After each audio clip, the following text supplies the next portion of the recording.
Good afternoon, friends. I'm Catherine Drury, Director of Children's Ministries at St. Gregory the Great Episcopal Church in Athens, Georgia. And once again, I'm out on my porch enjoying this beautiful weather. Do you know that June is my favorite month? I love all the plants that are growing and the birds that are singing, all the wildlife I'm seeing. My vegetables are growing. I have flowers. Look, I picked some gardenias and hydrangeas. They smell so good. Down in the garden, though, I have some new visitors. So the bunnies are back, and they have started eating my sweet potatoes and green beans. And I don't even have sweet potatoes and green beans yet. They're still just little baby plants, and I'd like them to grow. So yesterday I put some fence all around my sweet potatoes and my green beans so that maybe I'll get to have some. And I can share other things with the bunnies, just not those, please. So anyway, it's kind of exciting. Well, I have a story from Read, Wonder, Listen, and these stories use the words of Laura O'Leary, pictures from Anne Shang, and Woodlake is the publisher. The one I want to read today is called Philip and the Stranger on the Road. Let's see. Have you been swimming any? I went down to the creek today. It was really nice down there, good and cool. Oh, great. Let's see about Philip and the stranger on the road. This is taken in the Bible. This is from Acts chapter 8, verses 26 to 39. All right, well, let's hear our story. The sun blazed overhead as Philip trudged down the lonely road through the desert. His head ached from the heat, and he was not sure where he was going. Why had he come this way? He had been doing some good work in Samaria. Some strong feeling had prodded him to leave and take this road. But now he wondered why.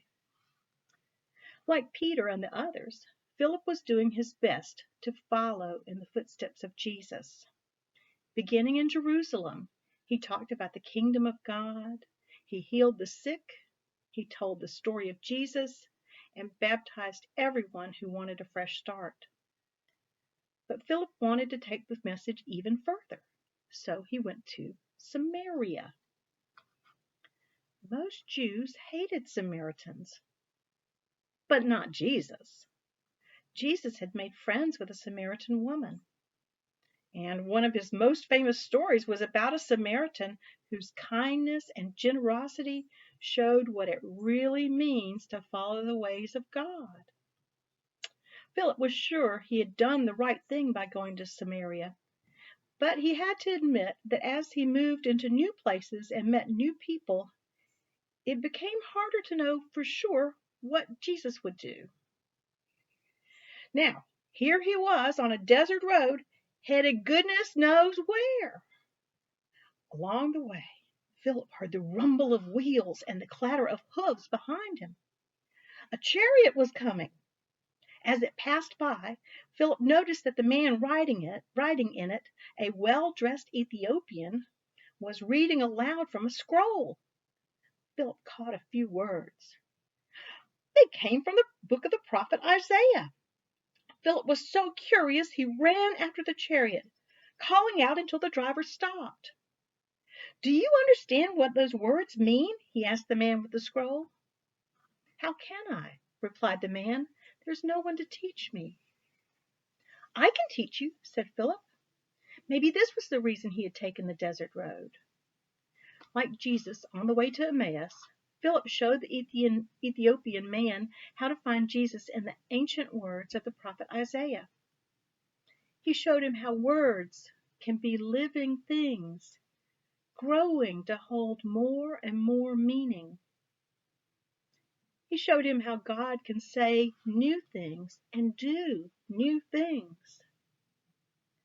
Further along the road, they came to some water. Stop the chariot, cried the Ethiopian to his driver. Turning to Philip, he said, You have told me the story of Jesus, and I want to be a part of it. Here's the water. Baptize me right now. What is there to stop you? Philip was silent. He looked at his companion and he wondered. The Ethiopian man was so different from anyone he had ever met. He looked different. He sounded different. He lived a different life. He was not even Jewish. But he wanted to be a part of the story of Jesus. Was there room for him? Philip was not sure. What would Jesus do? Philip tried to be still and listen for an answer. The more he listened, the clearer things seemed. There is no one outside the circle of God's love. There is no one outside the circle of God's love. Philip and the man from Ethiopia went down together into the water. When they came out again, they were both changed. The Ethiopian, once an outsider, was now a part of Jesus, a branch on the vine.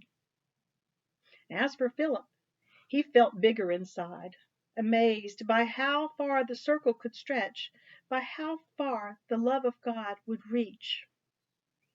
That is what happens when you look for Jesus in everyone you meet.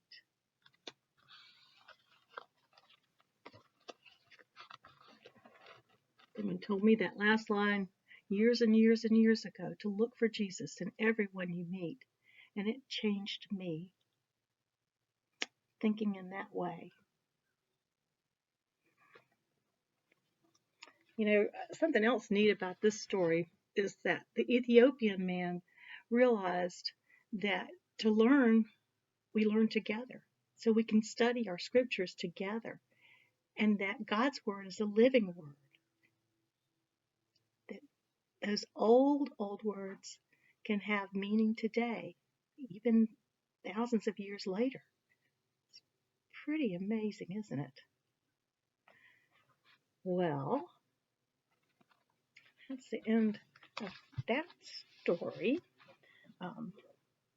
If you're one of our St. Gregory's kids, you'll be getting your packet this week. If you're not one of the St. Gregory's kids and you want to be one, let me know. Just send a note to the church office, and I will make sure you become one of St. Gregory's kids and send you a packet. It's all about healing. You know, that Jesus told the disciples, hey, you guys got to go out into the world. There's healing that needs to be done, healing of bodies and healing of spirits and healing of minds, and that we can help one another to be well. And that's our job. And did you know that now we're disciples too? All of us, you, me, all of us, we're disciples. We're Jesus' hands and feet in the world. Well, one more thing. I want to remind you that we've got Bible school coming up, and we're really excited about all the materials. So also check in with the church about that to see about getting your materials, and you can do it online. So thanks. Have a great week. Goodbye.